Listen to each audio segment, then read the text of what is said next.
गेहूं के कटाई चालू हो गई, भैया भौजी लोग साथे चल गई। आजा न साथ में काम करल जाई, गेहूं काट लेके चलल जाई। साथ में काम करल जाई पूरी रात, गेहूं के बोझ बनावल जाई साथ। केहू के ना होई कुछ बात, एक ही बात काम होई दिन रात। साथ में दतारी हसुआ उतारी लेके चलब खेतवा के डारी। साथ में दतारी हसुआ उतारी लेके चलब खेतवा के डारी। जोर तोर में कटाई चालू बा, छोट से बड़ा सब खेतवा में बा।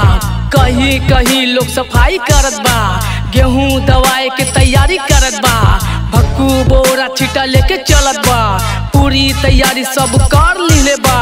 ट्रैक्टर बुलाई बोझ खोलाई ठेसर लगाई गेहूं दवाई। गेहूं दवा के हो गइल बा, भूसा रखे रोहित भाई आवत बा। किशन के साथे लेके माथे रखे के तैयारी होत बा। बोरा ले आई गेहूं भराई, निमिया के पत्ता ऊपर डलाई। घून न लागी साल बीत जाई, किसान के मेहनत सफल हो जाई। सफल हो जाई, सब करेला मेहनत यहाँ प्यार से अधिकार से। एक एक दाना सब रखेला चुन चुन के, हाँ बिन बिन के।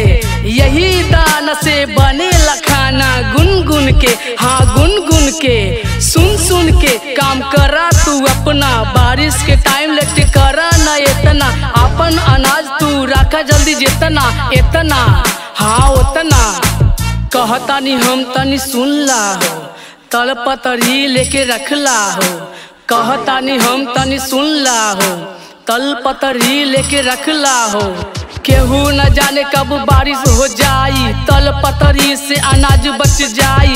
और का जताई रोशन दिहले बताई, अपन अनाज रख घूमत हवे भाई। साल भर कमाई रखला ये भाई, भूसा जग चाही बेच दा ये भाई। अलग कमाई तू कर ला ये भाई, अलग कमाई तू कर ला ये भाई। हाँ और का बताई, हाँ और का बताई, और का बताई। हाँ एक साथ रहा मिलके, काम करा मिलजुल के, यही में बा भलाई। और का बताई, और का बताई। Music by SVR।